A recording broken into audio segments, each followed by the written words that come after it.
Ya teman-teman semua, balik di Kapian News masih bahas kasus Subang. Pak Yosya mungkin mutlak ya untuk dihukum ya. Ya mungkin bisa mengajukan juga hak kasasi segala macam, mengajukan ke Mahkamah Agung gitu kan ya. Ya, namun pengacara sendiri juga udah dicabut kan kayak gitu. Kecuali ya sudah menetapkan pengacaranya ya, mungkin nanti akan yang lebih hebat gitu dari Pak Rohman gitu kan ya. Ya pertanyaannya itu sama ya pasti ya, gua maupun dari teman-teman semua pengawal Subang, bagaimana nasib Bu Minarti dan Abi kan kayak gitu. Ya, itu masih bergantung dengan Pak Yosep jika sudah menyerah, artinya tidak ada lagi pembelaan dari pengacara, atau nanti mungkin ada pengacara baru yang lebih hebat gitu kan ya. Itulah pilihan kedua atau dua pilihan ya, menyerah atau mendapatkan pengacara yang lebih hebat gitu ya. Jika menyerah artinya ya tidak perlu kasasi segala macam ya teman-teman. Namun jika belum menyerah ya ini masih panjang ceritanya gitu.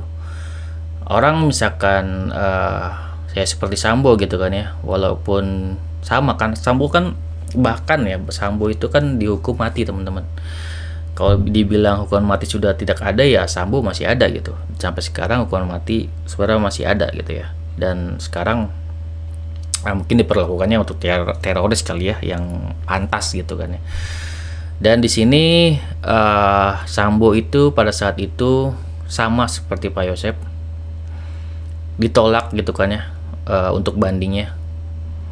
Namun kasasinya diterima ya teman-teman, Mahkamah Agung. Akhirnya dari Mahkamah Agung memutuskan bahwa Sambo itu dihukum hanya seumur hidup gitu, tidak dihukum mati. Nah, nanti kita lihat ya apakah Pak Yosep perjalanan seperti itu atau enggak gitu kan ya. Kalau dibebaskan juga sepertinya berdasarkan bukti yang ada sangat terlihat tidak bisa ya teman-teman, kecuali ada bukti kuat yang benar-benar bisa membebaskan Pak Yosep. Di sini simpelnya seperti ini ya, Pak Yosep sudah dihukum, ditetapkan, bandingnya juga ditolak. Artinya apa? Ini adalah pembunuhan berencana yang dilakukan bersama-sama gitu kan ya.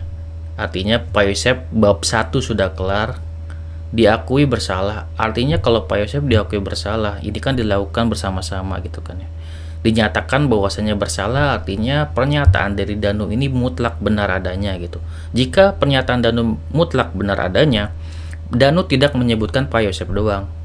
Danu menyebutkan Bumin, Argi, dan Abi gitu. Artinya apa? Jika pernyataan Danu ini benar adanya, sudah disetujui oleh hakim, dan berdasarkan bukti yang ada Pak Yosep bersalah, artinya tersangka lain juga mutlak terbukti bersalah ya teman-teman. Tinggal bagaimana para penyidik dan nanti dari para jaksa bisa mengumpulkan bukti-bukti tersebut. Walau bagaimanapun mereka sudah terbukti berencana ya. Walaupun sudah terbukti berencana, ini dihitungnya per orang ya teman-teman. Dihitungnya per orang, dimana semuanya harus terbukti satu persatu. Namun bagaimana caranya bisa terbukti satu persatu gitu kan ya. Berarti dari penyidik, dari jasa penuntut umum, artinya butuh bukti juga, butuh bukti tambahan gitu kan ya. Makanya di sini Polda Jabar juga sedang mengusut ya tentang OOJ ini gitu, dan juga yayasan gitu. Artinya yayasan ini terungkap yang menjadi motif, dan juga OOJ juga terungkap di mana mereka dibantu oleh OOJ ini. Dan ini sudah sangat cukup ya, motifnya sudah sangat jelas, dan juga para OOJ ini juga akan terungkap, dan itu sudah mutlak gitu.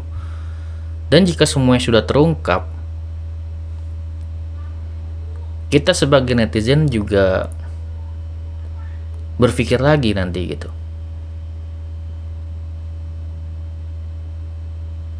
Jika mutlak ini adalah kebenaran, dan OOJ ini juga sudah mengaku, apakah masih pantas gitu kan ya untuk hukuman Pak Yosep hanya 20 tahun penjara. Dan apakah ada masih kemungkinan gitu untuk Bu Mimin juga mendapatkan hukuman yang lebih berat dari Pak Yosep? Apakah di akhir nanti, apakah ada pengakuan dari Pak Yosep bahwasanya Pak Yosep hanya dipengaruhi oleh Bu Mimin dan dalang dari sebenarnya adalah Bu Mimin itu sendiri gitu? Dan bisa saja Pak Yosep hanya dihukum 20 tahun penjara dan malah Bu Mimin dihukum seumur hidup gitu. Dan menurut gue itu bisa aja terjadi ya teman-teman, jika semuanya sudah mengaku gitu. Dari OG-nya sudah mengaku, dari Pak Yosepnya juga akhirnya mengaku gitu. Jika dalam kasus ini ceritanya Pak Yosep sudah menyerah dan mengaku bahwasanya dipengaruhi oleh Bu Mimin untuk melakukan hal ini, itu bakal hukuman berat banget untuk Bu Mimin ya teman-teman. Bahwasanya kita di sini mencari otak pelakunya gitu.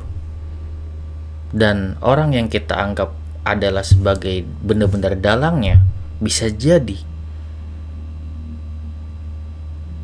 justru Pak Yosep di sini adalah pion utama dari seorang dalang yang di sini kita tidak tahu bahwa Pak Yosep ini hanyalah sebuah pion besar yang menjadi boneka, yang bisa jadi amarahnya gitu kan ya dimain-mainkan agar ia bisa membunuh istrinya sendiri kan, kayak gitu. Bahkan membunuh anaknya sendiri yang ia sayangi. Di sini ada keyakinan gue pribadi ya teman-teman. Segila-gilanya Pak Yosep, menurut gue kemungkinannya kecil untuk ia melakukan hal tersebut. Namun menurut gue kemungkinannya bisa menjadi besar jika ada orang yang mengompor-ngompori beliau gitu ya untuk melakukan hal tersebut. Itu adalah pemikiran dari gue ya teman-teman. Karena kalau gue lihat dari pribadi track record dari Pak Yosep, meskipun bandel misalkan kayak gitu ya, suka main cewek segala macam gitu kan ya, sepertinya tidak sampai dia terlewat sampai seperti itu jika tidak ada trigger atau orang yang mendorong beliau untuk melakukan hal tersebut. Itu menurut gue pribadi ya teman-teman. Silakan teman-teman berkomentar menurut dari pemikiran teman-teman sendiri. Segitu ya dari gue, semoga bermanfaat. Assalamualaikum warahmatullahi wabarakatuh. Sinas teman-teman.